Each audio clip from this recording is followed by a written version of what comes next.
Buenas tardes, continuamos con el Seminario Electoral de Fiscalización. El día de hoy nos acompañan la maestra María Fernanda Arribas Martín y el licenciado Rodrigo Aníbal Pérez Ocampo. Antes de darle el uso de la palabra a los ponentes, me permitiré leer su síntesis curricular. La maestra María Fernanda Arribas Martín es licenciada en Derecho por el Instituto Tecnológico Autónomo de México. Realizó estudios de maestría en Derecho, modalidad presencial en la Escuela Judicial Electoral del Tribunal Electoral del Poder Judicial de la Federación. Cuenta con estudios sobre interpretación y argumentación jurídica, fiscalización de los recursos de los partidos políticos, regulación de las candidaturas independientes en México, régimen sancionador electoral y sistema de nulidades, entre otros. Su experiencia laboral en materia electoral dio inicio en 2005, año en que ingresó al Instituto Federal Electoral, en donde desempeñó diversos cargos, tanto en la Dirección de Análisis de Informes Anuales y de Campaña, como en la Dirección de Quejas. De 2011 a 2017 laboró de manera ininterrumpida en el área encargada de la fiscalización de los recursos de los partidos políticos, primero del Instituto Federal Electoral y luego del Instituto Nacional Electoral. Actualmente es secretaria de Estudio y Cuenta en la ponencia del magistrado Felipe de la Mata en la Sala Superior del Tribunal Electoral del Poder Judicial de la Federación. Le damos la bienvenida a la maestra María Fernanda Arribas Martín y asimismo me permito presentar al licenciado Rodrigo Aníbal Pérez Ocampo, quien es egresado de la licenciatura en Derecho por la Unidad Loyola del Pacífico en Acapulco, Guerrero, en el año 2012. Cuenta con una trayectoria profesional de más de 7 años en materia electoral, en concreto en materia de fiscalización de los recursos de los partidos políticos y demás sujetos obligados. En 2012 ingresó a la Dirección de Resoluciones y Normatividad de la entonces Unidad de Fiscalización de los Recursos de los Partidos Políticos del Instituto Federal Electoral. En el año 2017 se desempeñó como jefe de departamento en la Dirección de Resoluciones y Normatividad de la ahora denominada Unidad Técnica de Fiscalización del Instituto Nacional Electoral.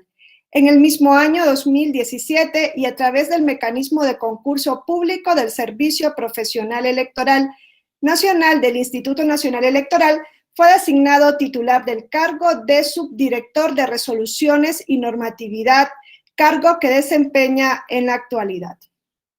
Hoy nos hablarán sobre el tema de fiscalización en tiempo real, celeridad versus calidad, resolución de procedimientos sancionadores de campaña con antelación a la aprobación de dictámenes. Y dicho esto, le dejo el uso de la palabra al licenciado Rodrigo Aníbal Pérez Ocampo. Bienvenido, licenciado. Muchas gracias, Wendy, por tu amable presentación.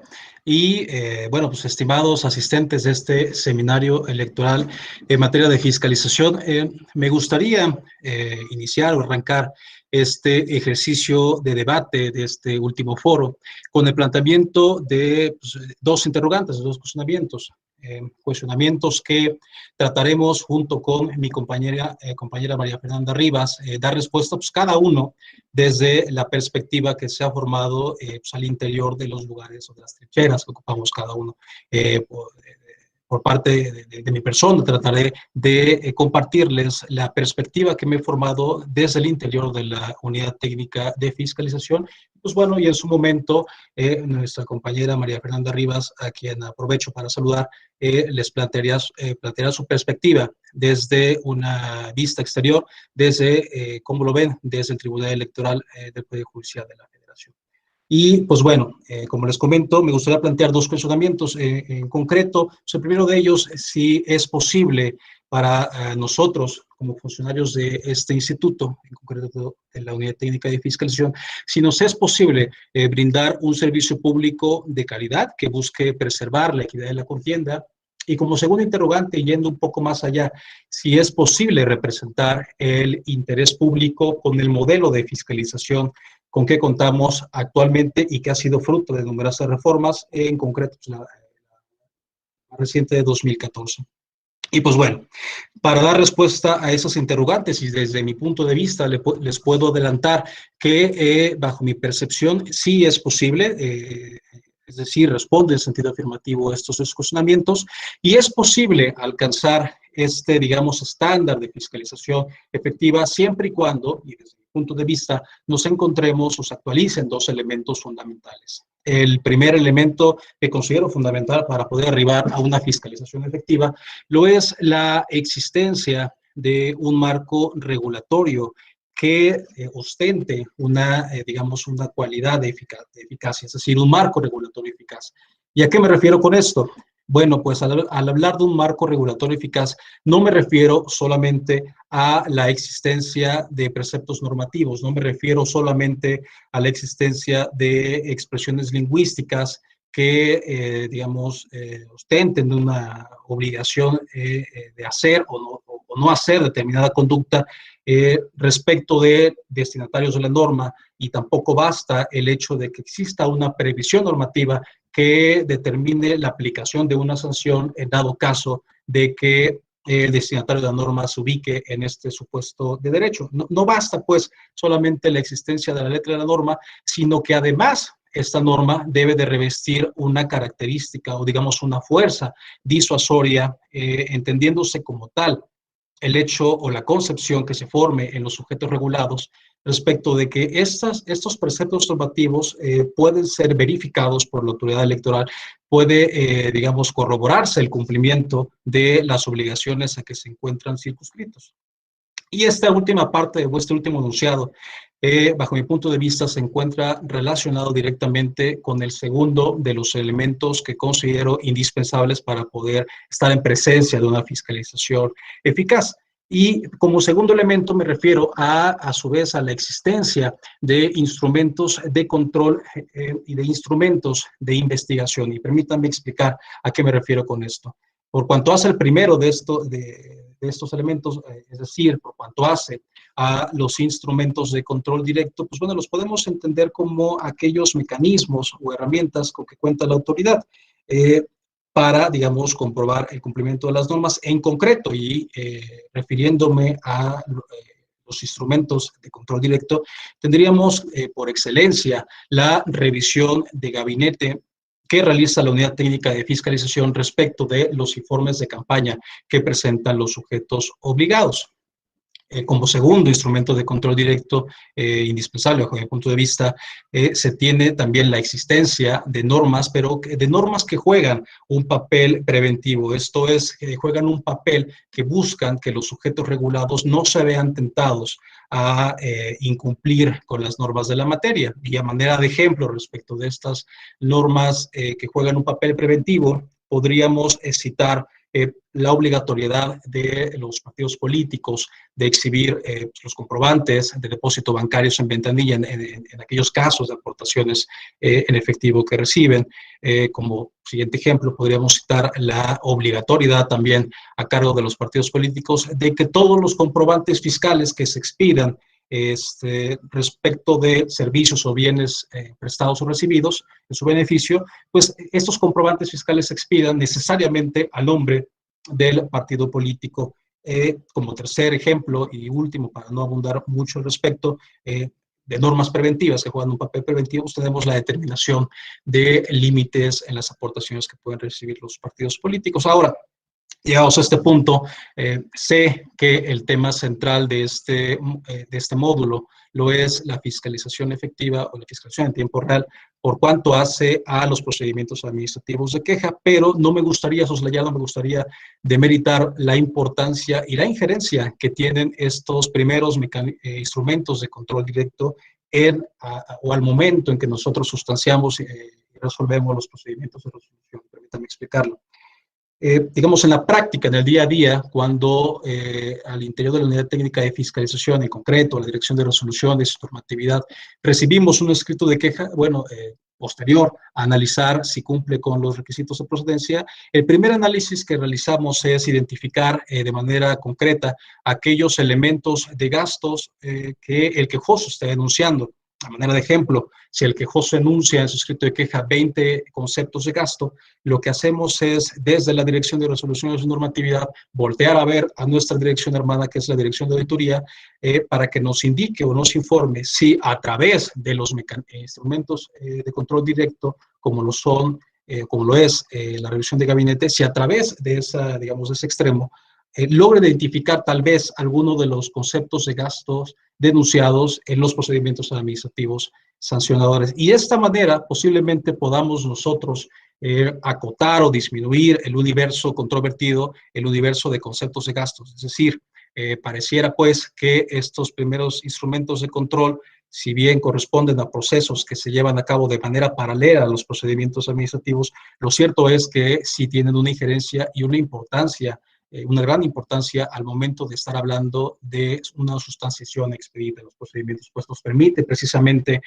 concentrar los esfuerzos institucionales para poder averiguar o allegarnos de elementos de convicción y poder conformar la prueba al interior del proceso. De ahí su importancia, de ahí su injerencia y de ahí que lo esté exponiendo en este momento. Ahora bien, como les comentaba, los instrumentos de control como género podemos afirmar que se dividen en dos especies, los directos, que los acabo de enunciar, pero también existen los instrumentos de control indirecto y en este caso, si bien los ejemplos serían, digamos, bastantes, me gustaría enunciar solamente aquellos que se revisten de una mayor relevancia. Como primer instrumento de control indirecto, me permitiría enunciar el que le advierto la mayor injerencia, la mayor importancia, y es el monitoreo de gasto que hace la autoridad electoral y digamos, esta atribución que ya ha sido explicada en módulos previos, no abundaré al respecto para, digamos, economizar un poco la exposición, pero pues, este monitoreo de gasto es, y la relevancia que se tiene respecto de los procedimientos administrativos es que es otro insumo o es otro factor con el cual nosotros podemos acotar aquellos elementos de gasto y concentrar los esfuerzos institucionales en aquellos conceptos que de plano no se encuentren ni en la revisión de gabinete ni en los hallazgos de la autoridad en la investigación en campo que se hace a través del monitoreo de gasto.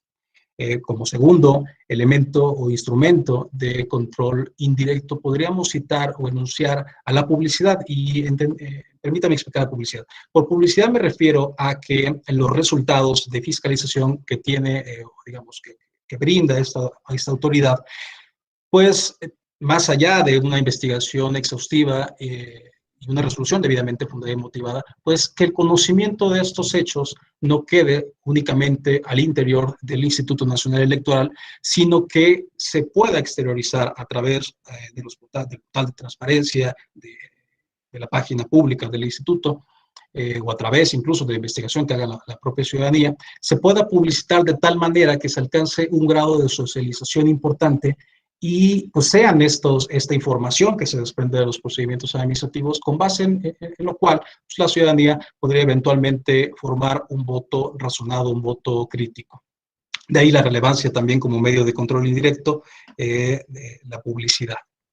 Por último, me gustaría citar como tercer instrumento de control indirecto la coadyuvancia de las autoridades, y no entendido como la respuesta que nos puedan brindar requerimientos de información, sino la coadyuvancia concebida como digamos, el ejercicio de atribuciones que hacen las diferentes autoridades que conforman el Estado mexicano, cada uno desde su ámbito de competencia, y que a través de este ejercicio de competencia posiblemente estas autoridades adviertan algunos hechos en donde adviertan a su vez la injerencia de partidos políticos y nos hagan del conocimiento estos hechos para que nosotros como autoridad especialista en la materia podamos emitir la determinación que conforme a derecho corresponda.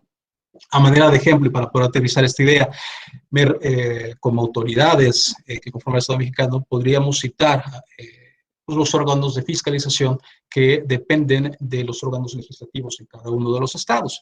Estos órganos de fiscalización de cuenta pública tienen a la vista documentación sumamente importante.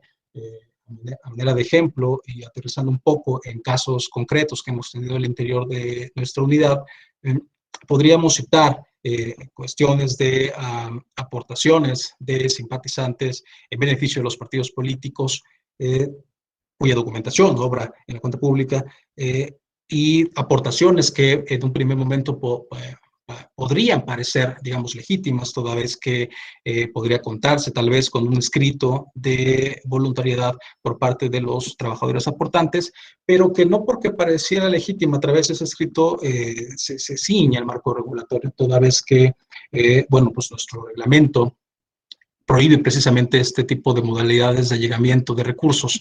Es decir, prohíbe la modalidad de retenciones vía nómina, puesto que pues, este mecanismo puede prestarse a, digamos, a malas prácticas. El hecho de que sí puede haber un cúmulo de trabajadores que realicen la aportación de manera legítima por simpatizar con el partido político en cuestión, pero también vale la pena considerar la posibilidad de otro grupo de trabajadores que posiblemente estén siendo coaccionados para realizar la aportación. Y a lo que voy es que precisamente estos hechos pueden ser de nuestro conocimiento a través de las vistas que estas otras autoridades fiscalizadoras locales, de las vistas que deriven de estos hechos que ellos conocen o que ellas conocen a través del ejercicio de sus atribuciones, y que podrían colaborar en la creación o la existencia de un frente que nos permita, digamos, tener un sistema político y reglas que se cumplan. De ahí la importancia, o de ahí, digamos, la concepción de la coadyuvancia de las autoridades como tercer ejemplo de los instrumentos de control indirectos. Pues bueno, llegados a este punto y explicado que fueron los instrumentos de control, los directos y los indirectos, les mencionaba también que, bajo mi punto de vista, resulta un elemento indispensable para poder arribar a una fiscalización efectiva, la existencia también de instrumentos de investigación. Y aquí, ahora sí, los instrumentos de investigación tienen una presencia o una injerencia directa en los procedimientos administrativos de queja, que es el tema que nos ocupa. Y bueno, esos instrumentos de investigación no hago referencia más que a las atribuciones que tenemos en la Unidad Técnica de Fiscalización para formular requerimientos de información a cualquier persona física, cualquier persona moral que haya tenido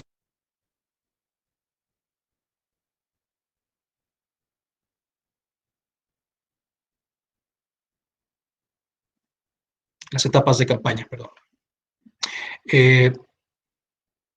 A su vez, también como segundo ejemplo de instrumento de investigación, podría referirme a la atribución por excelencia con que contamos al interior de la Unidad Técnica de Fiscalización, y me refiero a la superación del secreto bancario, fiduciario y fiscal. Esta me parece que es una atribución que se reviste de total relevancia, toda vez que ha sido nuestro pilar fundamental para que nuestros procedimientos de investigación pueda allegarse de todos los elementos de prueba necesarios. De ahí la importancia y de ahí, digamos, que lo enuncie como un elemento indispensable para poder arribar a una fiscalización eficaz. Y pues bueno, el tema que nos ocupa no es solamente una fiscalización eficaz, y por eficaz me refiero a digamos, la calidad que se enuncia en el título de este foro. El tema que nos ocupa también habla sobre la celeridad, es decir, sobre la expeditez en la sustanciación de los procedimientos que nos ocupan a nosotros como autoridad. Y en este caso, pues, vale la pena retomar un tanto los efectos de la última reforma electoral, la cual, de pasar a tener un modelo de fiscalización meramente federal, y no, digamos, con tiempos más holgados de sustanciación, pasamos a un modelo de fiscalización nacional, en donde además de lo federal, ahora fiscalizamos los cargos de elección popular locales. Háblese de gobernaturas, diputaciones, ayuntamientos, como ya ha sido explicado.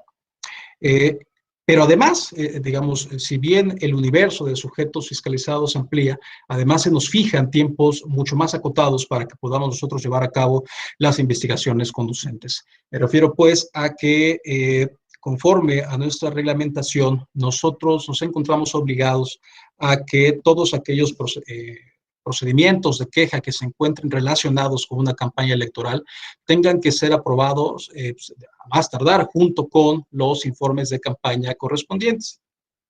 Y, digamos, aterrizando esta idea a tiempos concretos, pues dependerá evidentemente de la campaña electoral que corresponda. O sea, digamos, ¿Qué temporalidad o qué margen de maniobra tiene la unidad técnica de fiscalización? Depende, uno, de la campaña que nos ocupe. Si es una campaña presidencial, pues bueno, contaremos con 90 días. Si es una campaña la más pequeña, un ayuntamiento, pues contaríamos posiblemente con 30 días de campaña, a los cuales tendríamos que considerar que el proceso de fiscalización, de revisión de informes de campaña, que culmina con la aprobación de los informes de campaña en Consejo General, respecto de la etapa de campaña, se conforma de aproximadamente 37 días.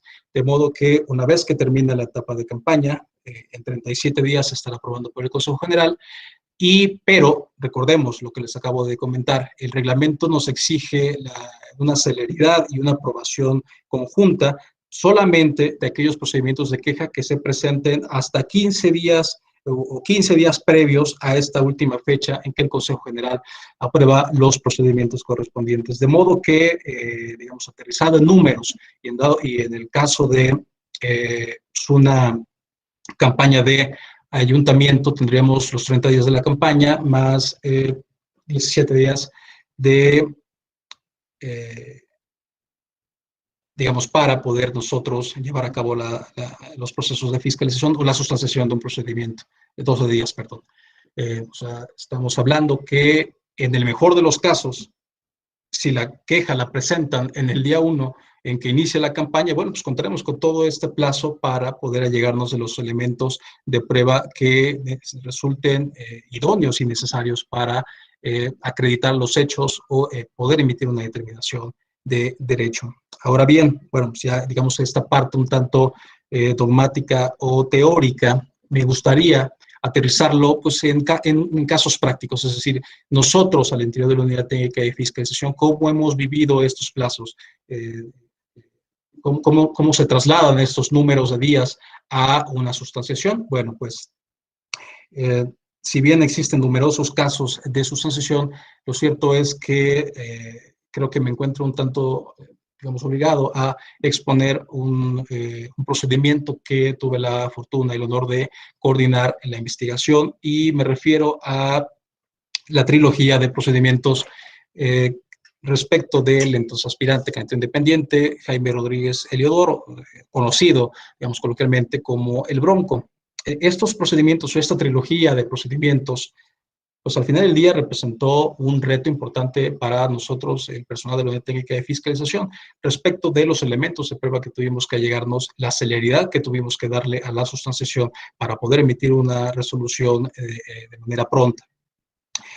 A manera de ejemplo, digamos, recordando un poco aquellas vivencias, si bien al interior de la autoridad electoral todos los días y horas son hábiles, nos topamos ya en la práctica con que pues las autoridades a quienes les dábamos los requerimientos de información, pues ellos daban digamos, una jornada laboral común o normal, digamos, no estaban sujetos tal vez a los mismos plazos que nosotros, de modo que pues estos números o este marco temporal, pues acota incluso, porque tendríamos que descontar los días de fines de semana que las autoridades no laboraban y pues, con base en ello tendríamos que programar las diligencias de investigación, sacarlas lo más pronto posible para poder constituir la prueba en el proceso.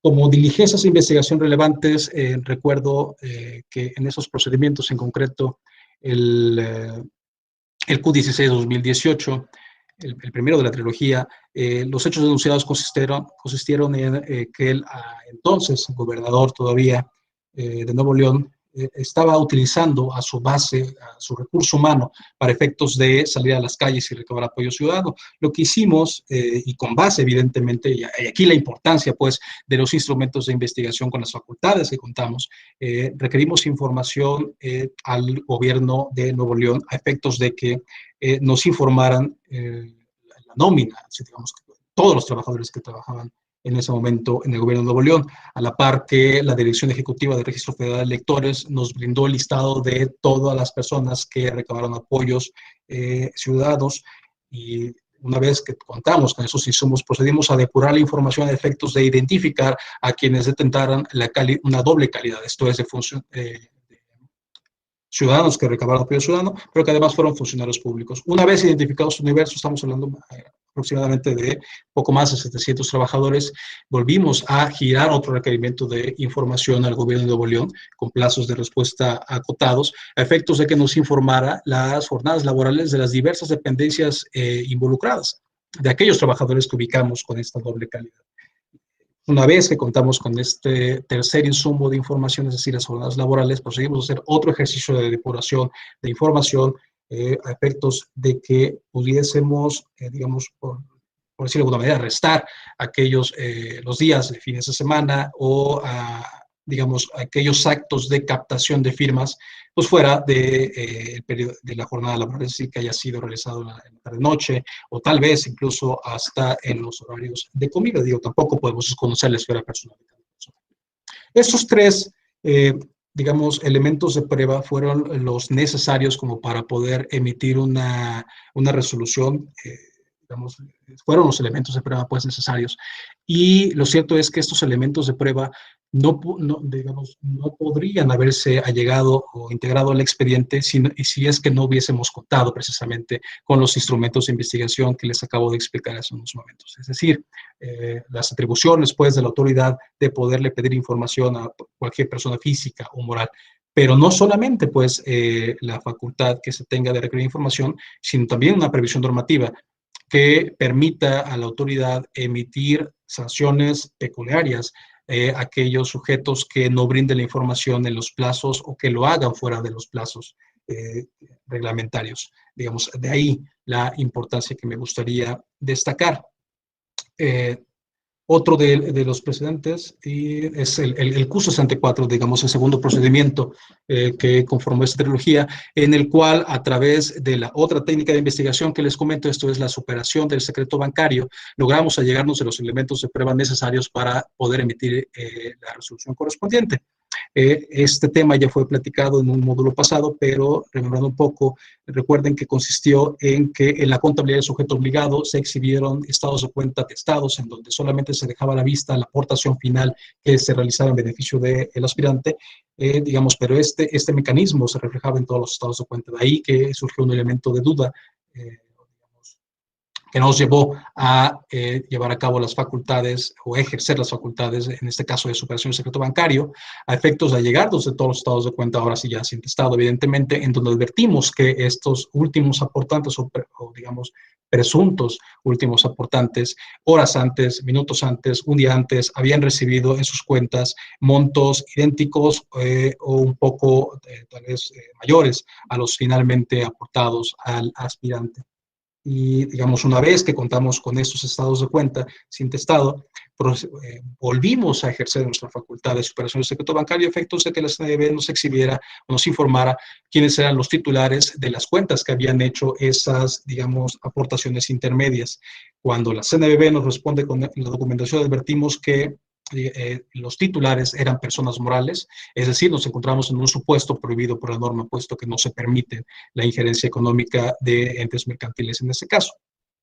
Y además, este extremo lo reforzamos con, además, también con otra de las superaciones de secretos, me refiero al tributario, en el cual, pues bueno, nosotros giramos un requerimiento de información a la autoridad hacendaria a efectos de que nos informara si digamos, estos recursos habían sido entregados a los finales aportantes, tal vez por concepto de salario respecto de las personas morales que les depositaron los recursos, o tal vez por concepto de una contraprestación de servicio o de bienes, a lo cual la autoridad hacendaria nos informó que no era el caso, que no existía una relación comercial ni laboral, de modo que, pues una vez más, reitero que a través de estas instrumentos de investigación es que pudimos obtener los elementos de prueba necesarios para que en un lapso de aproximadamente 3 meses se pudiesen sustanciar y presentar los proyectos para su aprobación de la trilogía de procedimientos que les comento. Y pues bueno, o sea, llegados a este punto, es decir, expuestos los casos concretos con los cuales podría yo afirmarles que sí es posible tener una fiscalización de calidad, pero sobre todo una fiscalización efectiva por cuanto hace los procedimientos de queja, pues, bueno, tomando en consideración el tiempo, me gustaría cerrar con una frase que personalmente me gusta mucho, y es que soy un convencido de que todas las cosas pueden funcionar y resultan cuando se hacen con pasión y profesionalismo.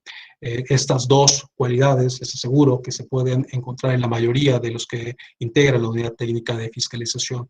Y esto a la mano de los instrumentos de investigación y de control que les comento, pues nos permite arribar a esta meta que es una fiscalización de calidad y a una fiscalización con la celeridad que nos exige el marco normativo.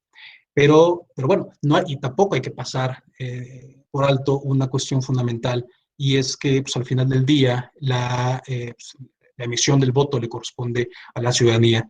Es una obligación cívica de la ciudadanía poder emitir un voto razonado, un voto crítico. Me parece que es en este último punto en donde nosotros podemos tener una incidencia importante, precisamente a través de la sustanciación digamos, rápida o expedita de los procedimientos, a efecto de que la ciudadanía cuente de manera oportuna con el conocimiento de cómo es que se comportan los actores políticos que históricamente han apoyado o que pretenden apoyar en la justa electoral que se trate, y pues de esta manera se obtenga o ellos tengan, digamos, los instrumentos, los insumos para poder emitir un voto razonado y crítico.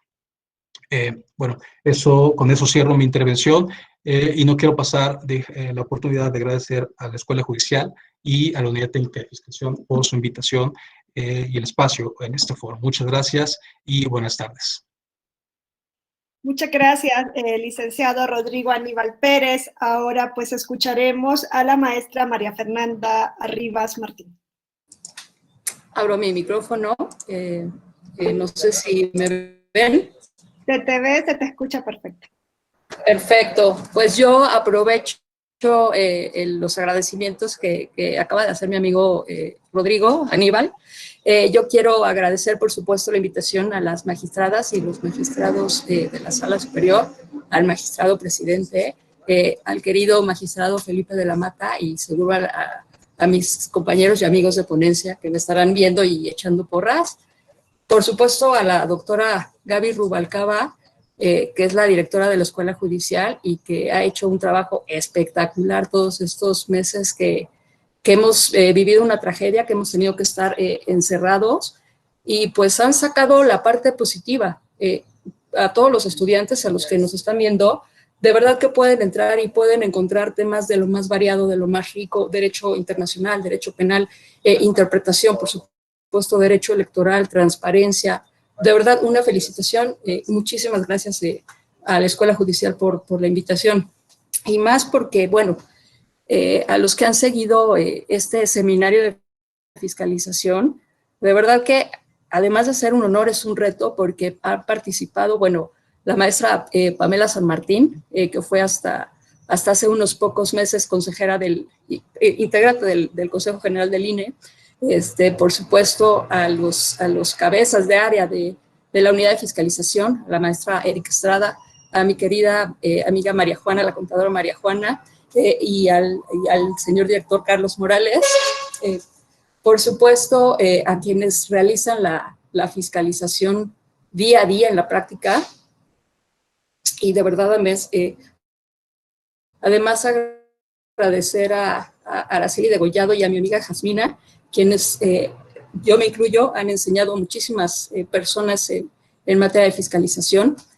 Por supuesto, ayer o antier que vi a mi querida amiga Nelly y a mi querido amigo René, que ha sido ajonjolí de todos los temas de fiscalización y andaba metiendo la cuchara en todos los temas. Y bueno, por supuesto, a mi amigo Aníbal, con quien tuve el gusto de trabajar en la unidad de fiscalización. Bueno, sin más agradecimientos, no quería yo dejar pasar, siendo digamos, el último día de fiscalización. De verdad, para agradecer, ha sido un excelente seminario. Muchas gracias por ello. Y bueno, quiero empezar retomando un tema que ya han tocado otros participantes en el seminario. Desde la primera exposición, la maestra San Martín tocó el tema, la maestra Erika, y recuerdo, creo que, por supuesto, mi amigo René Quiñones tocó el tema. Pues yo les quiero contar una verdadera historia de horror. Ustedes disculparán, yo sé que muchos abogados, fiscalizadores, auditores, se despiertan todavía en la noche con sudor frío, pensando con pánico qué van a hacer, qué va a pasar por esta historia que les voy a contar. El antecedente es que por ahí del 20 de julio del 2015, el Consejo General del INE resolvió todas las quejas en materia, resolvió los dictámenes y resoluciones de los informes de campaña de los procesos electorales locales y del federal de 2015. Creo que fueron 16 elecciones locales y la federal. Era el primer proceso electoral después de la reforma de 2014. Bueno, toda la historia de pánico que les voy a contar, que es real, yo la viví, se los puedo contar, comienza un viernes 7 de agosto a las 6 de la tarde. Ese día, bueno, ya terminó el proceso, claro que queda mucho trabajo pendiente, por supuesto, pero bueno, ya las cosas están más relajadas. Y ese día a las 6 de la tarde se notifica al INE una sentencia de sala superior, famosísima, ayer tomaron nota, la señaló mi amigo René Quiñones, el SUPRA 277 del 2015. ¿Y por qué es una historia de terror? Pues porque la sala superior decidió que se revocaban todos los dictámenes consolidados y las resoluciones de fiscalización que se habían aprobado el 20 de julio para que el Consejo General del INE resolviera todas las quejas que en materia de fiscalización estuvieran pendientes de resolver para que las analizara y las resolviera, pero eso no es todo. El problema es que además de que revoca todos los dictámenes y resoluciones, le da al Consejo General del INE un plazo de 5 días para resolver. Bueno, a estas alturas del partido, todos los que han seguido el seminario ya saben cómo se estructura organizativamente la fiscalización. El Consejo General del INE es auxiliado o realiza la fiscalización a través de una comisión de fiscalización integrada por 5 consejeros electorales, es una comisión permanente, y esa comisión de fiscalización se auxilia de un órgano técnico que es la Unidad Técnica de Fiscalización. De manera que cuando se revocan para efecto de que se resuelvan todas las quejas que estuvieran pendientes, la unidad de fiscalización tiene 5 días para presentar primero a la comisión de fiscalización y la comisión de fiscalización para presentar a su vez al Consejo General. ¿Por qué me da risa? Porque fueron aproximadamente, si la memoria no me falla, 250 quejas que el INE tuvo que resolver en un plazo de 5 días. Por supuesto, el INE cumplió, ¿no? Pero estoy cierta que de verdad quienes se acuerdan de ello, quienes lo vivieron, ha sido una de las etapas más difíciles y más intensas, 5 días de pánico en la unidad de fiscalización. Y que por supuesto participaron oficinas de consejeros, auxiliares de los consejeros, de verdad que fue un trabajo brutal, pero bueno, salió avante. Ahora, llegados a este punto, nos podríamos hacer, me parece que, 2 preguntas muy válidas. Y es, ¿por qué la sala superior, conociendo todo lo que nos ha contado ya ahorita, bueno, nos expuso las etapas del proceso administrativo sancionador la maestra Erika Estrada y todas las actividades que tiene que realizar ya en la práctica la unidad de fiscalización que nos acaba de contar mi amigo Aníbal, nos preguntamos por qué la sala superior, conociendo esto, resuelve la locura de 5 días para 250 quejas, ¿no? Me parece que esta pregunta ustedes ya podrían resolverla con el conocimiento que tienen de las pláticas anteriores. Pero bueno, a esa quiero volver después. La primera pregunta, o la otra pregunta que quiero plantear o que se puede plantear es ¿por qué el INE no resuelve? Es decir, si el INE ya tiene conocimiento, ¿por qué no resolvió todas las quejas que se habían planteado si sabía que para la fecha de la resolución de los dictámenes y resoluciones tenía que ya haber concluido con todas las investigaciones? Y aquí me parece que para poder dar una respuesta debemos de considerar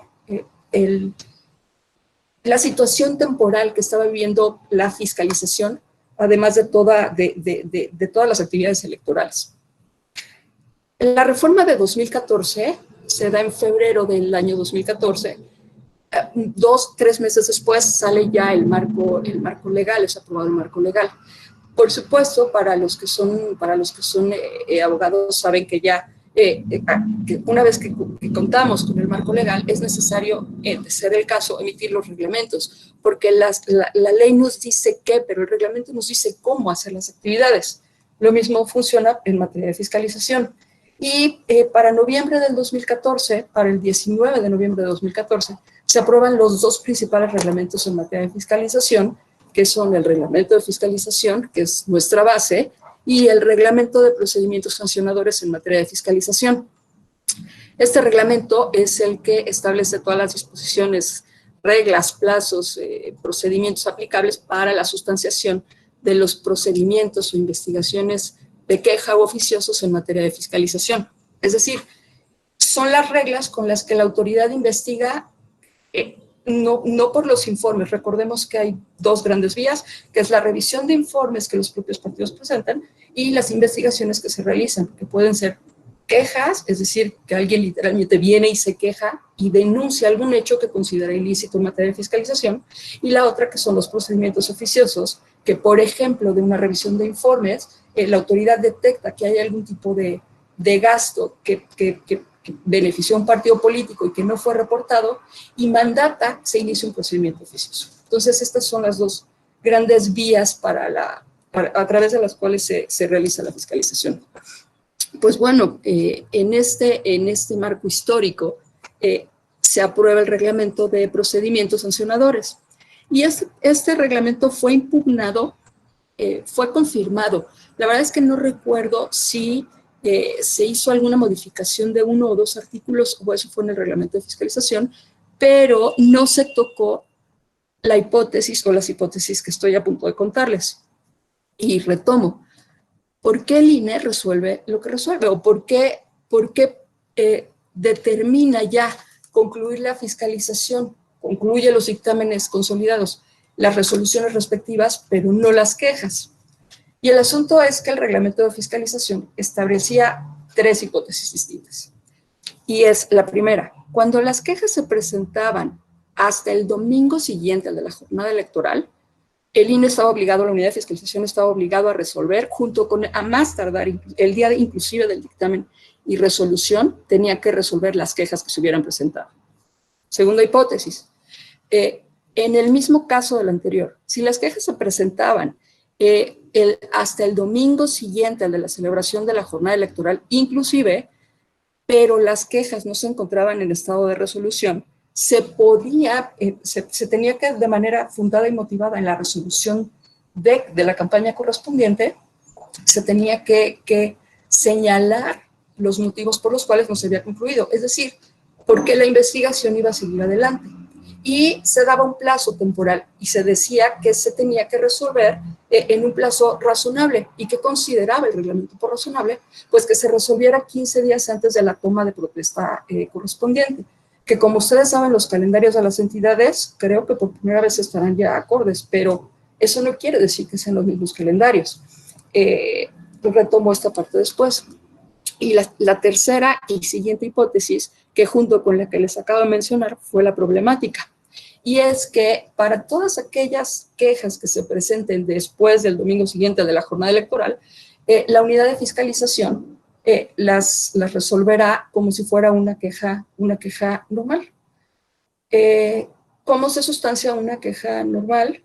Ahorita Rodrigo mencionó más o menos algunos de los casos específicos, pero en días, ¿cómo sucede? Se presenta la queja, el INE recibe, la unidad de fiscalización recibe la queja, tiene 5 días para admitir. Después de esos 5 días, si al analizar, ahí tiene que decidir si admite o desecha, pero si ve que necesita realizar algún tipo de investigación preliminar o de allegarse de elementos, perdón, tiene 30 días más para admitir o desechar. Y una vez que esto sucede, tendrá 90 días para emitir su proyecto de resolución y presentarlo a la Comisión de Fiscalización. Solo en el caso de que la investigación sea más compleja o se tenga que seguir investigando, se emite un acuerdo de ampliación y a partir de ahí ya la unidad de fiscalización tiene más tiempo, el que considere conducente, de acuerdo a las normas y criterios establecidos por la Sala Superior. Perdón.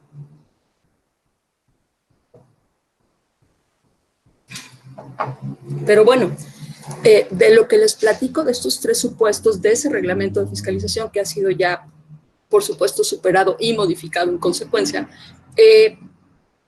como consecuencia de este reglamento, es que el INE decide válidamente no resolver. Ahora, ustedes ya saben, por este seminario o por los otros, que uno de los principios básicos en materia electoral es la definitividad. Cuando los procesos electorales son fatales, porque concluyen con la elección de los cargos. Ese es el resultado de todo lo que hacemos en materia electoral. Entonces, ¿qué sucede con el INE? Y no hablo solo de fiscalización, con todas las áreas del INE. Tienen calendarios perfectamente realizados, porque de lo contrario no podrían cumplir con esos plazos, porque esos plazos, una vez que concluyen, va quedando firme y se inicia la siguiente etapa. Y así va sucediendo con todas las actividades. Por supuesto, en materia de fiscalización, cuando en 2014, 2015, el INE recibe cúmulo de 250 quejas, cuando el proceso anterior habrá recibido en total 50, que como bien dice mi amigo Aníbal, recordemos que para ese proceso electoral 2015 ya era una fiscalización nacional, ya no era una fiscalización nada más de los cargos federales. Se multiplicó al infinito. Y entonces, cuando el INE se encuentra con 250 quejas, tiene que calendarizar. Y entonces es aquí cuando entra la Sala Superior. Y es cuando Sala Superior revoca y le da 5 días al INE. Es una locura, o podría ser una locura, después de los plazos que les acabo de contar y de lo que nos contó Aníbal, de cuánto tiempo se tarda una autoridad en contestar, que a veces incluso hay que hacer, perdonen ustedes, hay que hacer insistencias. Por supuesto que 5 días era prácticamente imposible.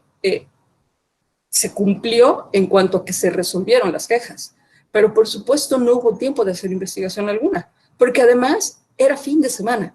Entonces, si bien, y lo acaba de contar Aníbal, si bien son días y horas hábiles en materia electoral, pues las demás autoridades no están trabajando. Bueno, ¿por qué motivos la sala decide lo que decide? ¿Y qué hace la Sala Superior? En su estructura su sentencia de manera que todos los agravios o todos los alegatos que le plantean los partidos políticos que solicitan la revocación de los dictámenes y resoluciones de campaña, de las campañas de 2015, lo que hacen es que presentan diversos argumentos y la sala los analiza de forma ordenada. El primero de ellos es la omisión de resolver las quejas que estaban pendientes. Ustedes, por supuesto, ya saben el resultado. Pero la sala dice, independientemente de que yo revoque por ese argumento, si yo llegara a revocar por ese argumento, claro, tú vas leyendo y te das cuenta que sí, por supuesto que va a revocar, va a seguir analizando los demás puntos en materia de fiscalización. Y entonces, ¿qué resuelve en cuanto a la omisión? Y resuelve que ya sabemos que corresponde al INE llevar a cabo la fiscalización y cómo funciona a través de la comisión y de la unidad técnica. Y dice, esta revisión debe de ser completa. Es decir, no puedes revisar una parte sí y otra parte dejarla pendiente. Por lo tanto, tienes que incluir lo relativo al límite de los topes de gastos de campaña, sea una campaña o sean las 17 que fueron. Y entonces decide que por ello el artículo 40, que es el que les acabo de contar, en cuanto a que para aquellas quejas presentadas después del domingo siguiente a la jornada electoral, les sería aplicable el plazo de 90 días y los 5 días y todo lo demás que les platico, no le es aplicable. Y no le es aplicable porque, de acuerdo al nuevo sistema de fiscalización, esas resoluciones deben de ser completas. Y hay 2 argumentos principales que a la fecha el INE en sus resoluciones retoma para dar cumplimiento, para resolver en tiempo. Y la primera es que debe haber un acceso efectivo a la impartición de justicia. Y que esta justicia, los abogados lo saben, la justicia tiene diversas características, y entre ellas, en materia específica de fiscalización, es que debe ser completa. El otro argumento, que es el que ya les contó mi amigo René Quiñones, es el relativo a los topes de gastos de campaña. A partir de la reforma político-electoral se establece la posibilidad de la nulidad de la elección con motivo de los rebases al tope de gastos de campaña, al límite de gastos de campaña. ¿Y cuáles son los supuestos? Los supuestos son, es decir, cuando hay nulidad de la elección, no les voy a contar lo que él ya les contó con los requisitos y las discusiones y el criterio de sala superior, pero ¿cuáles son los requisitos? Que haya una diferencia entre primero y segundo lugar menor al 5% y que el rebase al tope de gastos de campaña, que esto es lo que ya discutieron, sea mayor al 5%. Ahora, si yo soy un partido político y quiero que revoquen la elección del otro partido que ganó, ¿cómo demuestro que hubo un rebase? Digo, porque los resultados electorales, la diferencia menor entre el primer y segundo lugar, el 5%, pues son los resultados de la elección. ¿Cómo demuestro yo, candidato, o cómo demuestro yo, partido político, que se rebasó el límite del tope de gasto de campaña? Y adivinaron, justamente la manera objetiva y material de acreditar es la determinación que hace la autoridad fiscalizadora electoral. Puesto que el INE no resolvió, tuvo que hacer la revocación de todos los dictámenes y resoluciones. De lo contrario, se hacía nugatoria esta parte esencial de la reforma político-electoral 2014, que me parece en materia de fiscalización, resumiendo, podríamos señalar que en materia de fiscalización hay muchísimos cambios, pero los tres principales son la nulidad, la posibilidad de nulidad de la que ya hemos hablado, el sistema de fiscalización en línea y, por supuesto, la nacionalización de la fiscalización. Y bueno, eso fue en general la parte, por supuesto, anecdótica y la parte del marco jurídico de por qué es criterio ahora que la unidad de fiscalización, que el Consejo General del INE realice una fiscalización completa y resuelva las quejas justamente a la fecha de la resolución del dictamen consolidado y de las consecuentes resoluciones de fiscalización. Y bueno, ahora llegados a este punto, quiero ya ahora sí abocarme a el asunto que nos trae aquí, que es la vieja discusión entre celeridad y calidad. Y yo salí hace como 200 años de la carrera, pero ya desde entonces, mi admiradísimo maestro, don Carlos de Silva, que fue ministro de la Suprema Corte, él ya nos hablaba de esta discusión en cuanto a la justicia, que es aplicable a los procedimientos sancionadores, y a la fiscalización, como hemos visto. Él nos decía eso, tenemos que valorar qué es más importante, que los asuntos se resuelvan de manera rápida, expedita, o que se investigue más, o que se piense más, o que se resuelva más. Y eso es lo que nos tiene hoy aquí. Y por supuesto, pues hay dos posturas muy claras, ¿no? Quienes digan es necesario que se resuelva de manera expedita, porque la fiscalización tiene que ser completa, y de hecho retomo otra postura que señaló desde el primer día la maestra San Martín, y es que otra posibilidad es que se siga con la investigación a través de procedimientos oficiosos, porque en muchos casos se tiene que resolver porque se tiene el tiempo encima, y porque es criterio de la sala y porque así está establecido en la legislación.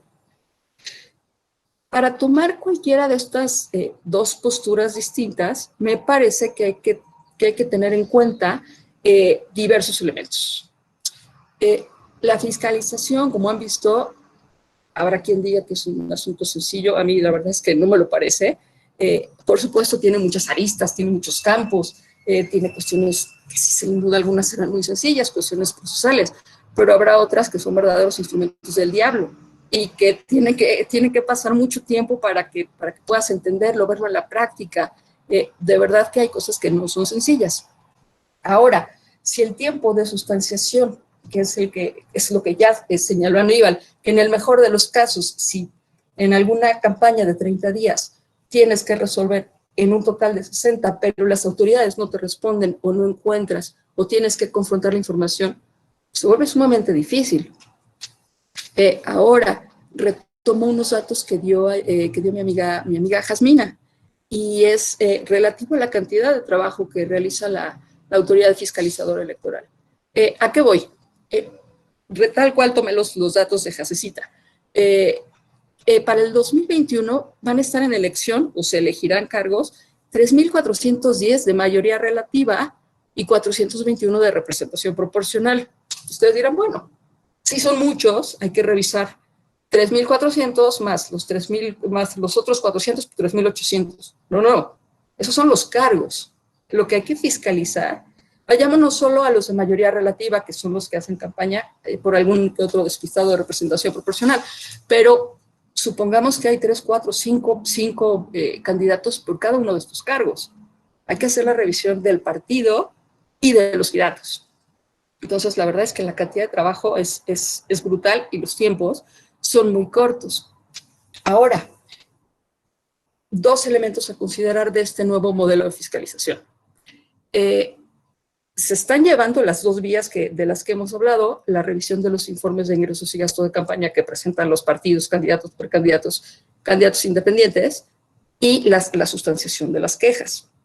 En este aspecto, hay que considerar un análisis que hizo el maestro Quiñones, y es, con este nuevo modelo de fiscalización, con lo relativo al rebase de tope de gastos de campaña, si tomamos en cuenta los 2 elementos de, si tú rebasas por más del 5%, pero la diferencia tiene que ser menor al 5% entre el primer y segundo lugar, se genera un incentivo perverso en el sentido de, yo soy un partido político y quiero ganar a cuesta de lo que sea. Y entonces hay un incentivo para que yo, si voy a rebasar el tope de gastos, lo rebase en serio.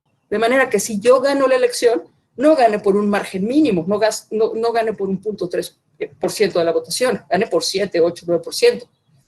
Pero me parece que hay otra situación que hoy me toca a mí emponar y completar ese análisis del maestro Quiñones, y es que en mi opinión, hay una desnaturalización de los procedimientos de queja. ¿A qué voy? Así como está este incentivo perverso, hay un incentivo para los propios partidos políticos de, yo soy otro partido, pues tú vas a gastar, yo te voy a estar fiscalizando, y yo me voy a encargar de llevar todo un registro de las actividades que tú realizas, porque si rebasas el tope, te voy a denunciar. Y entonces, y eso me ha tocado verlo, a la fecha sucede, llegan las carpetas literalmente con contabilidades de los partidos políticos contendientes, registro de los eventos, seguimientos en páginas de Facebook, Twitter, redes sociales en general, noticias, medios. Y entonces tenemos estos 2 elementos de el incentivo perverso, pero las quejas. Eso, por supuesto, enriquece mucho el ejercicio de fiscalización, pero recordemos el segundo elemento. Ya se incrementó el trabajo y ahora hay que revisar también las quejas. Entonces, son elementos que para tomar una postura respecto a la celeridad o la calidad, pues no podemos pasar por alto. Y tampoco podemos pasar por alto otro elemento que ha sido fundamental desde la reforma y que de verdad el INE ha hecho un excelente trabajo, y es el sistema de fiscalización en línea. Ha recibido incluso premios internacionales. De verdad que es un instrumento que ayuda muchísimo, y de esa forma las otras 2 áreas, el área de auditoría y el área de resoluciones, se ven enriquecidas con este instrumento técnico práctico que les permite pues mejorar su trabajo. Para terminar, quisiera yo contarles un caso. No es estrictamente de fiscalización, lo plantearé de otra forma. Son 2 casos distintos.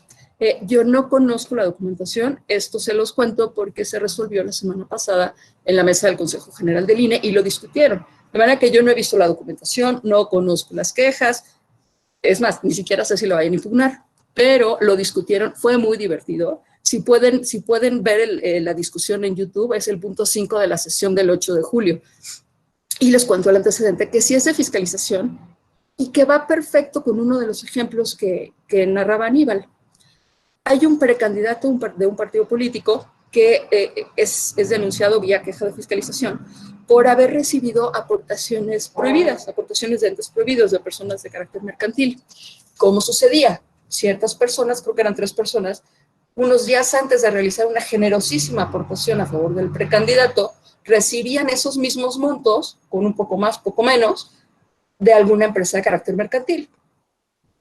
Aclaración, esta costumbre de decir que son prohibidas las aportaciones de personas de carácter mercantil es un atavismo, viene de antes de la reforma. Ahora es cualquier persona moral, no solo de carácter mercantil, pero si lo notan es porque tenemos como la mala costumbre, pero hecha la acotación, estas personas se demuestra que realmente están haciendo aportaciones únicamente simulando que son personas físicas que pueden realizarlas, porque lo que hace el INE es investigar a estas personas y encuentra que prácticamente todo lo que reciben en el año lo destinan generosamente al apoyo de un partido político, de un precandidato. Y se sanciona. Esto es lo que determina el INE en 2018.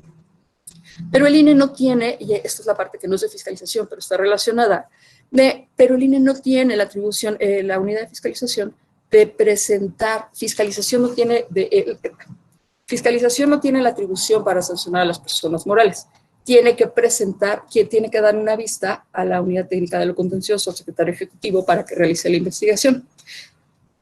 Eso sucede para sancionar a estas personas morales que habían realizado la aportación. ¿Y qué sucede en la semana pasada? Que de verdad les recomiendo que vean la discusión, que es lo que yo les platico, lo que saco yo de la discusión, pues es que se presentan documentos, durante estos 2 años que han transcurrido, se presentan documentos tales como contratos que aparentemente son bajados de internet. Todos los contratos son exactamente iguales, es decir, no hubo cambios. Es decir, yo celebro un contrato y es igual al de mi amigo y es exactamente igual. No, tú celebras un contrato con las especificaciones que tú requieres para tu contrato, cosa que no sucede.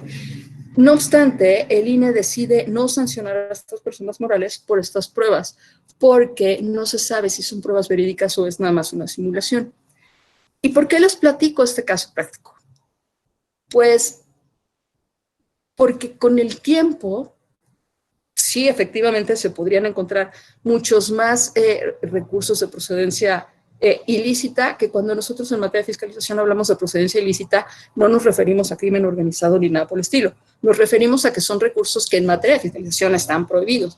Por ejemplo, aportaciones de entes gubernamentales, de personas morales, ¿no? Cuando se dan estos procedimientos, también se cae en el riesgo de que suceda lo que acaba de suceder con esa discusión que se planteó al seno del Consejo del Instituto Nacional Electoral la semana pasada.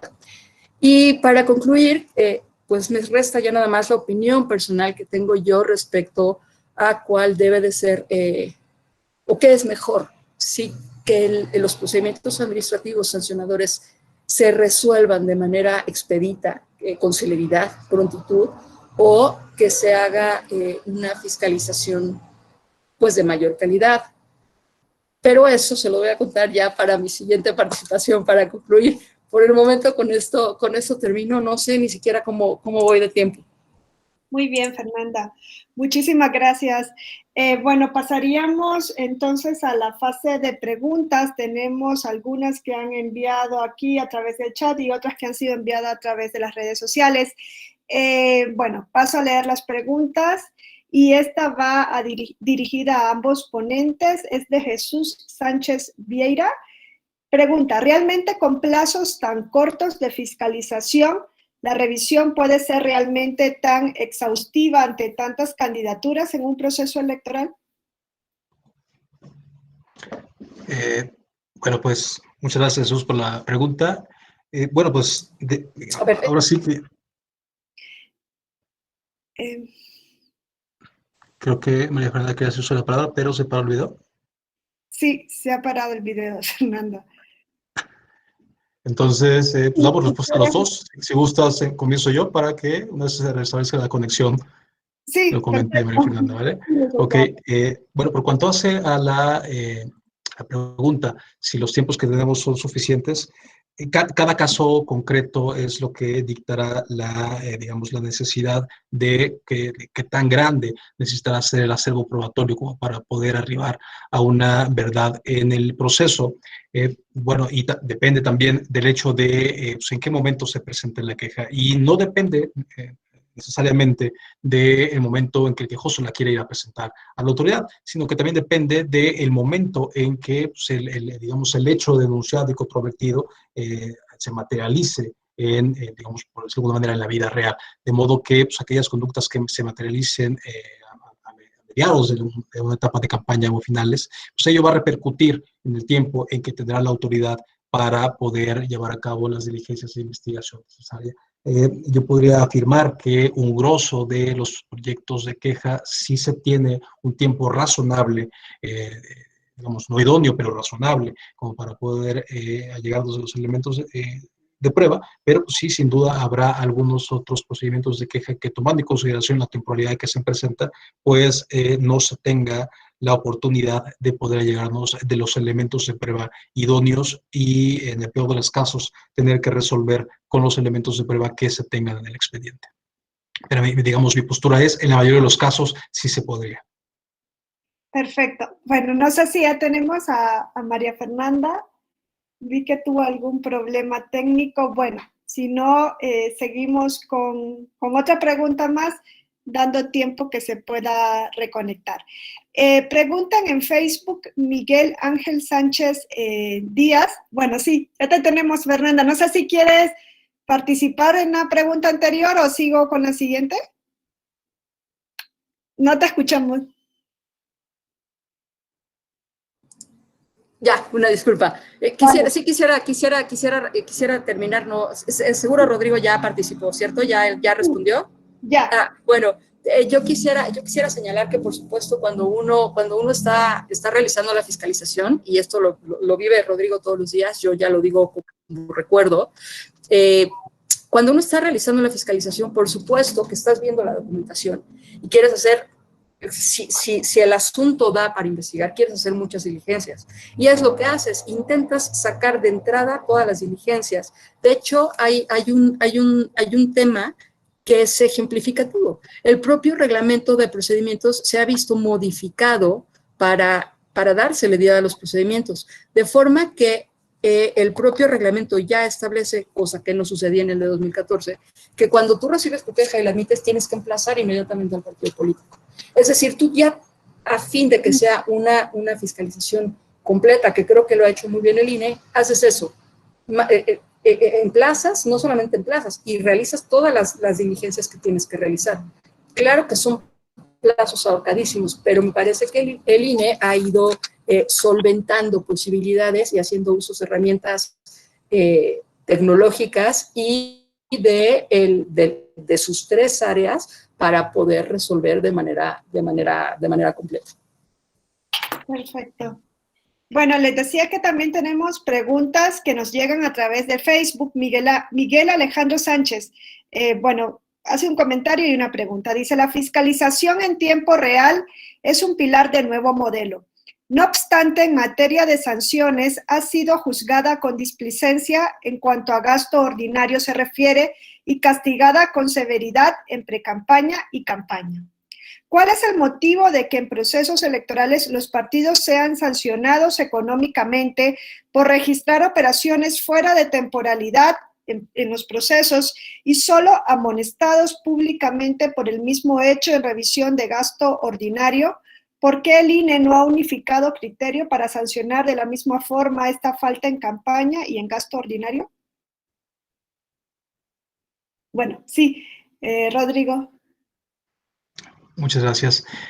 Bueno, por cuanto hace este cuestionamiento, me parece que digamos, la severidad que se podría tener diferenciada en un caso y en otro es por la repercusión propia que tiene la extemporaneidad del reporte. Es decir, una extemporaneidad en una etapa de campaña tiene una repercusión mayor toda vez que la fiscalización se hace, digamos, a la par del avance de la etapa de campaña correspondiente. Es decir, tienen 3 días para registrar las operaciones y el cumplimiento de ese tiempo real es lo que permite a la autoridad salir un tanto avante con la revisión documental de estos egresos reportados, pero que a su vez tienen una repercusión importante en los procedimientos administrativos sancionadores, toda vez que en la medida en que los sujetos obligados cumplan con el reporte en tiempo real, bueno, pues entonces ante el allegamiento de escritos de queja, como les comentaba en su momento, el primer paso que hacemos es voltear a ver a la dirección territorial para que nos informe si del universo denunciado tenemos algunos conceptos ya reportados en ese momento.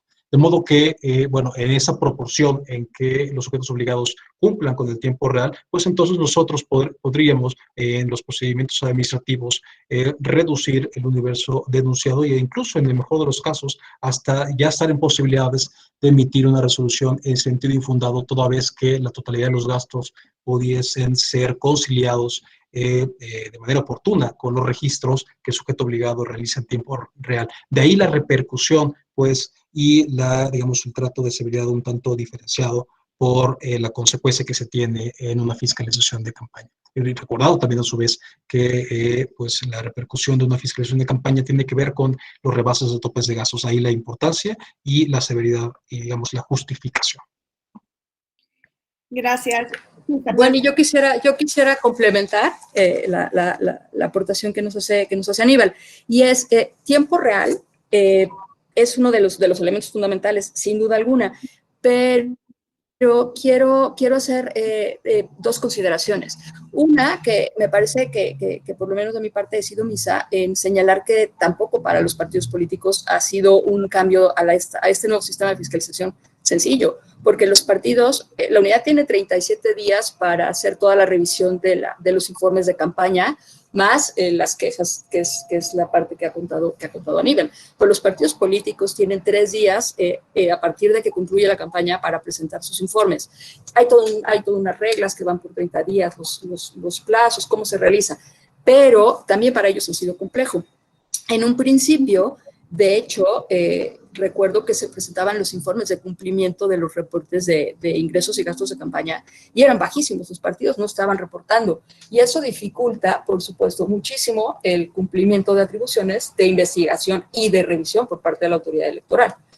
Y luego se han dado, sí la unidad ha tenido que ir modificando o reconsiderando sus criterios de sanción, como sucede en general en la fiscalización, ha sucedido en tiempo real. ¿A qué voy? Un ejemplo práctico. Se descubre que de repente los partidos políticos empiezan a hacer sus reportes en tiempo, sin ningún problema. Sí, el problema era que cuando se desplegaba la información que se estaba revisando, se encontraba que sí, el partido había subido alguna documentación para comprobar, pero que no estaba subiendo nada, estaba subiendo documentos vacíos. Entonces se tenía también o sea, se da la tarea de revisar, y a partir de ahí se empezaron a incrementar las sanciones. Entonces hay que tomar en cuenta también las circunstancias, qué se reporta, cómo se reporta, y por qué en algunos casos no se reporta tan de manera extemporánea, porque también los plazos, si bien el tiempo real son 3 días, Aníbal me desmiente si no, pero las reglas van también siendo un poco más amplias. Nada más. Gracias, Fernanda. Pregunta Larisa Leos, en el caso de una persona que llama al voto, cuando aún no se inicia siquiera el proceso electoral, el gasto generado durante este llamado, por ejemplo, la entrega de artículos, ¿en algún momento este gasto puede sumarse al gasto de campaña? Sí, Fernanda. Me parece que es una historia que hemos visto antes, ¿no? En mi opinión, pues si no hay proceso electoral no tienes que sumar. Si tú quieres, si yo el día de hoy decido lanzarme a la presidencia de la República, hoy todavía no inicio el proceso electoral, mal ejemplo porque yo soy servidora pública, pero quiero que mi mamá se lance y que mi mamá sea presidenta de la República. Y yo empiezo a gastar mis recursos y empiezo a sacar propaganda, publicidad, desplegados, boneo, no me acuerdo cómo se llaman los cochecitos que van con el sonido, como el de los tamales oaxaqueños, pero de campaña, si yo decido hacer todos esos gastos y no hay proceso electoral, ¿a quién se lo suman? ¿No? Esa es la respuesta. No sé si quiere añadir algo, Rodrigo, o sigo a la siguiente. Sí, como comenta mi compañera María Fernanda, pues resulta necesaria, digamos, una proximidad digamos, a un proceso electoral en el cual, digamos, esta exposición de una imagen pues, pueda representar un beneficio, ¿no? Digamos, mientras más alejado se encuentre, pues el beneficio es mínimo, de ahí que, digamos, los criterios han fijado que, digamos, esta exposición sea cercana, por lo menos que haya iniciado el proceso electoral, como en su caso tal vez encontramos con un acto anticipado de pre-campaña y mientras más avance un acto anticipado de campaña, en esos términos. Muchas gracias. Bueno, ahora nos pregunta Brian Sánchez, que se ha convertido en uno de nuestros alumnos estrella, a quien saludo porque estoy viendo aquí en la pantalla. Pregunta si consideran que es necesaria una reforma legislativa y administrativa para que los sujetos que rebasen los topes de gastos, pero que ganan con más de un 5%, tengan una consecuencia jurídica, dado que, pues, lo contrario es que se beneficien de su propio dolo. Sí. Bueno, los dos levantan la mano, pues sí. Fernanda, ¿tú quieres? Sí, María Fernanda, por favor. Okay. Perdón, pensé que lo había levantado. Estaba viendo aquí. No, pero está bien. Es que, o sea, lo que me quedo pensando es una muy buena pregunta y sí, estuve viendo que Brian participaba en todas las ponencias y antes de que se me vaya, se llama perifoneo en la actividad de cuando va el cochecito con el sonido que se me fue. Me parece que es necesario, creo que sí, y creo que sí, más que por el porcentaje, porque como conté que se ha creado un contrapeso de control de los propios partidos políticos respecto del rebase que otro partido realice a través de las quejas y de todos los sistemas directos e indirectos que nos planteó Aníbal, me parece que la reforma sí tendría que considerar o que se discuta. Es decir, yo no quiero decir es necesaria y sí que se realice en esos términos. Creo que va a haber una reforma electoral eventualmente y sería provechoso que se tomaran, por lo menos en materia de fiscalización, no solo de rebase, en materia de fiscalización en general, todos los avances que hemos logrado tanto a través de las resoluciones, determinaciones y criterios del INE, como de los criterios y resoluciones de sala superior. Esa es la respuesta para Brian.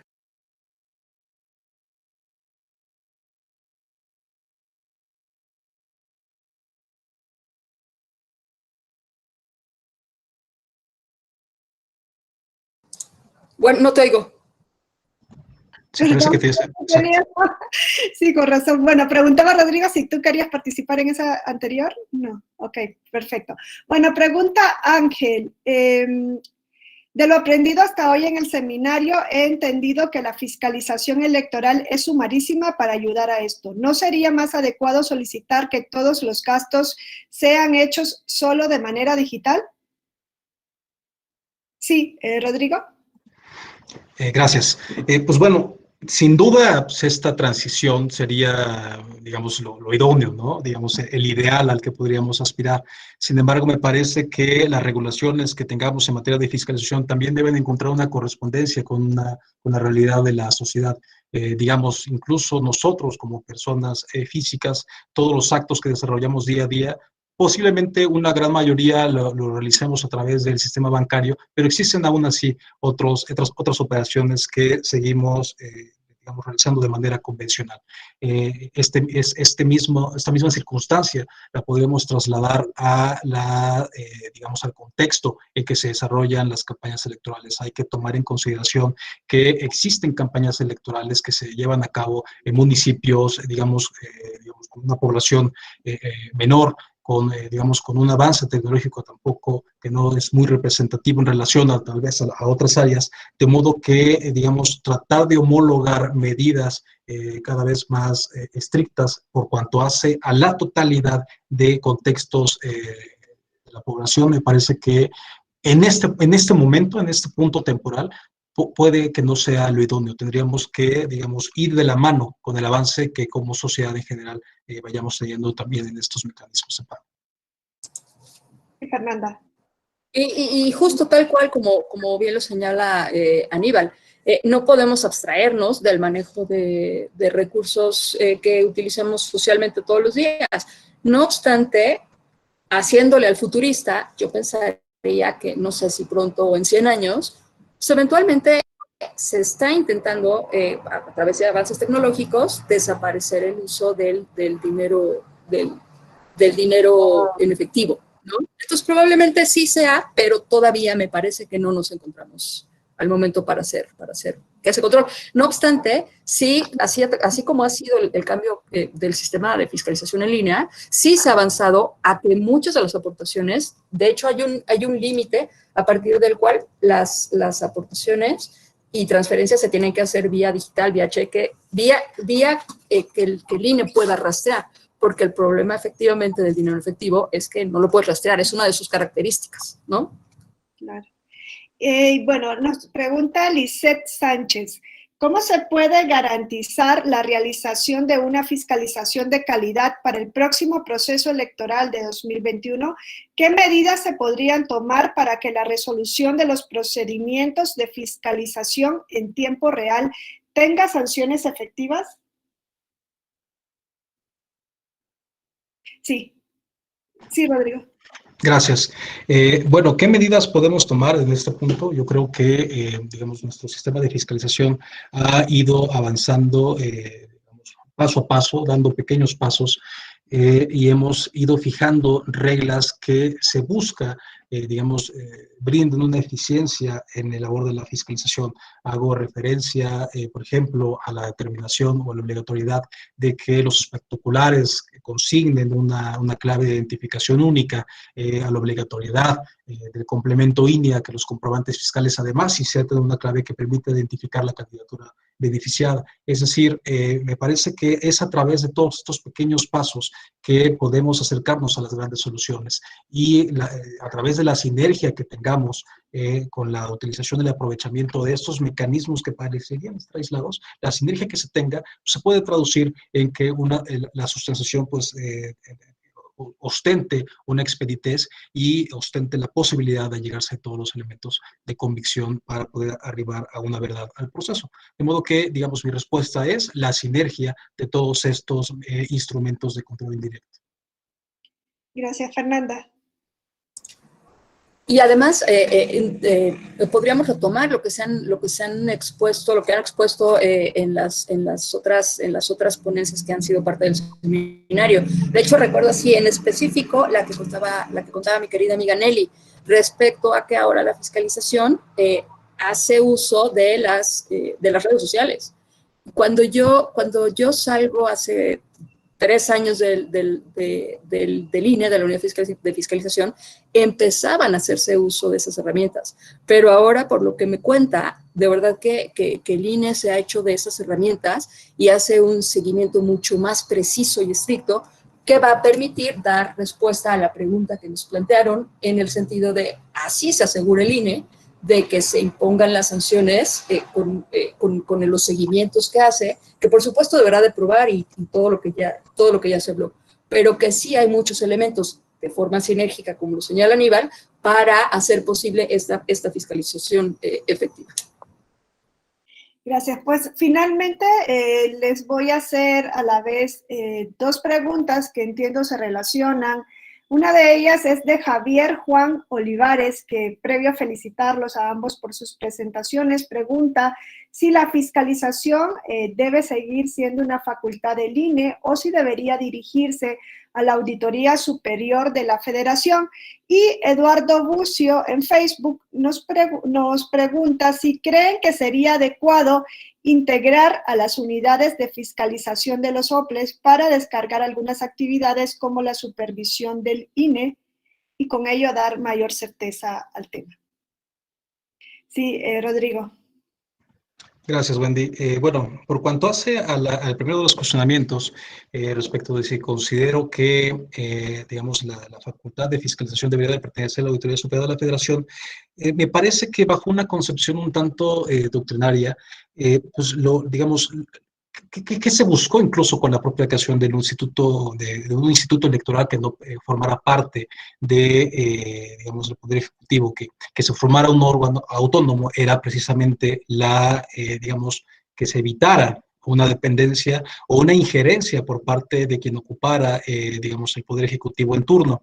Me parece que esta injerencia podría presentarse en el caso de la Autoridad Superior de la Federación, dado que, bueno, pues este órgano de fiscalización depende al final del día digamos, el Congreso de la Unión, ¿no? De la Cámara, del órgano legislativo, de modo que dependerá también la conformación del órgano legislativo, la cual si ostenta una mayoría partidista, pues podría pensarse o podríamos caer en ese riesgo de que tuviéramos una injerencia del grupo en poder o del grupo predominante del órgano legislativo respecto de las labores de fiscalización.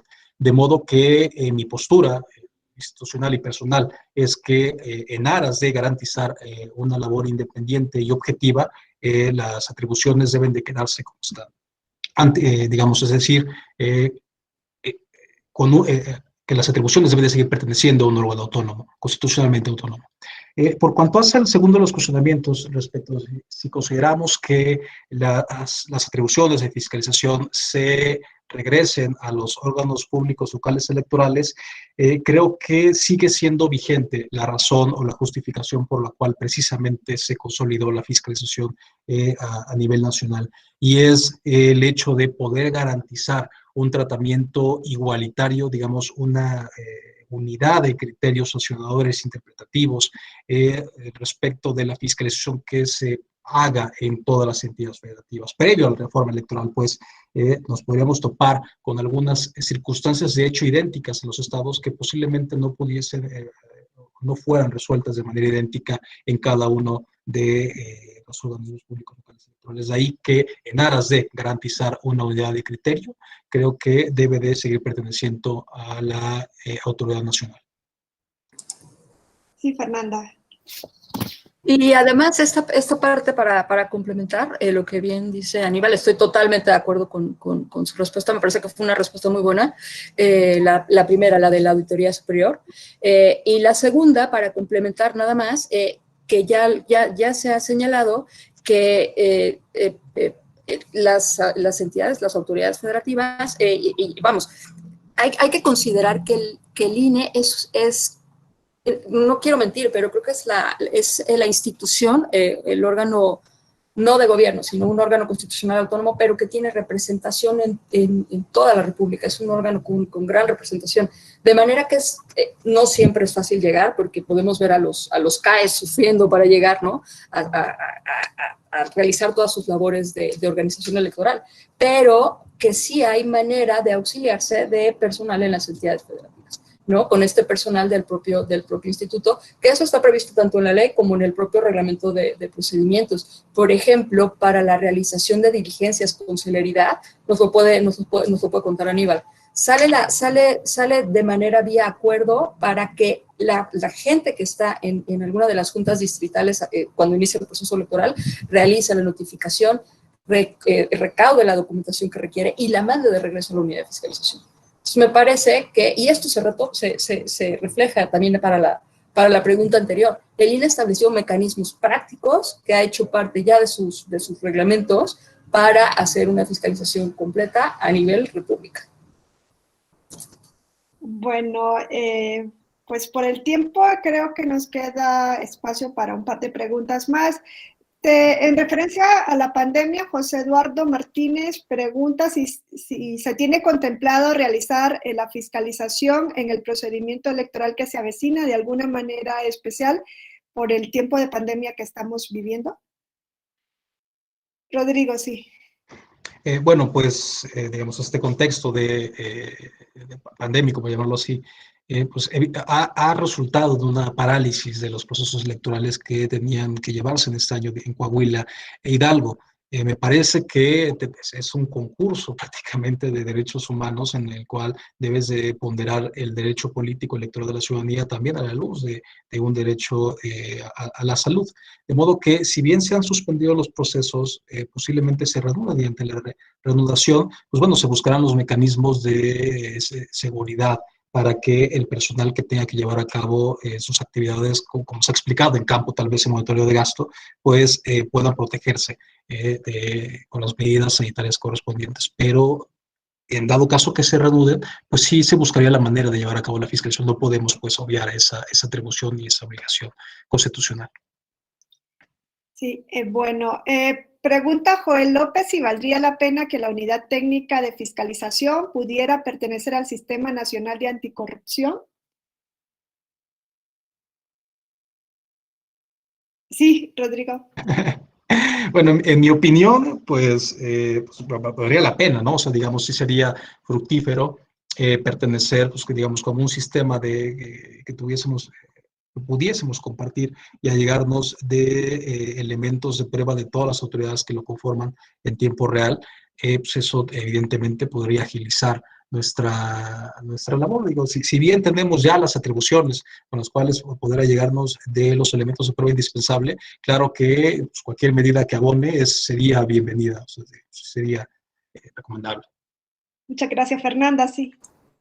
Yo quiero hacer patente mi ignorancia a cómo está integrado el sistema nacional de anticorrupción, pero me preocuparía, no lo sé, por eso declaro de antemano que desconozco el tema, quiénes lo integran, porque hay que recordar que el INE, la esencia del INE, en todas las labores que realiza, es la de ser un organismo constitucional autónomo, y es autónomo por algo, porque el INE lo que tiene que hacer es, independientemente de poder ejecutivo, legislativo, judicial, de otros órganos, otras autoridades locales, federales, el INE tiene que garantizar las elecciones, organizarlas, fiscalizar, capacitar a los ciudadanos, hacer, como lo ha logrado a la fecha, mantener el sistema democrático en el que el día de hoy vivimos. Entonces, podría sonar atractivo, habría que ver, por eso digo, no estoy cierta, pero yo dejaría al INE independiente.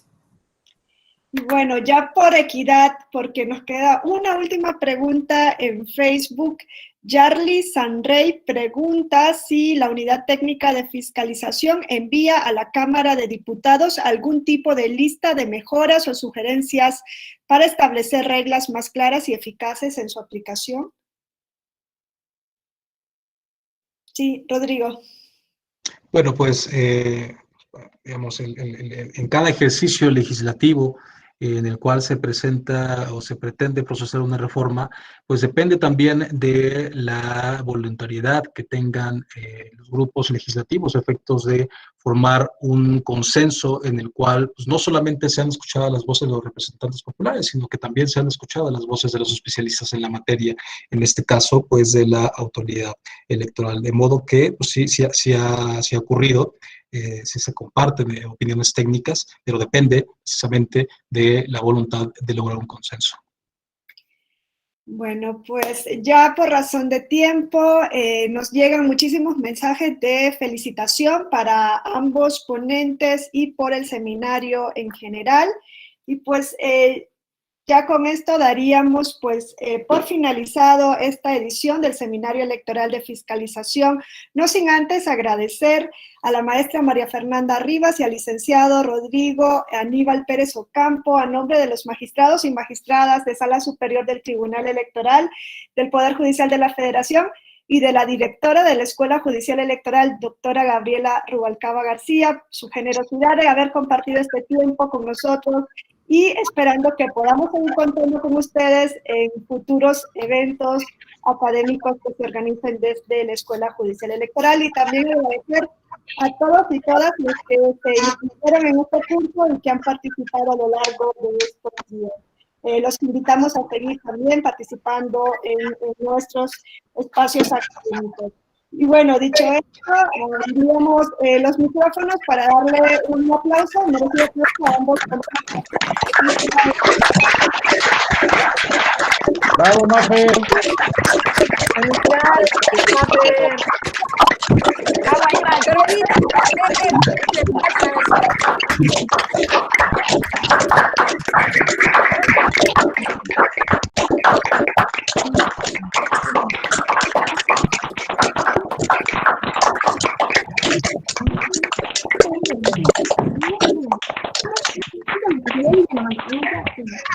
Bueno, muchas gracias. Un abrazo a todos. Gracias por todo. Un placer, Mafer, compartir.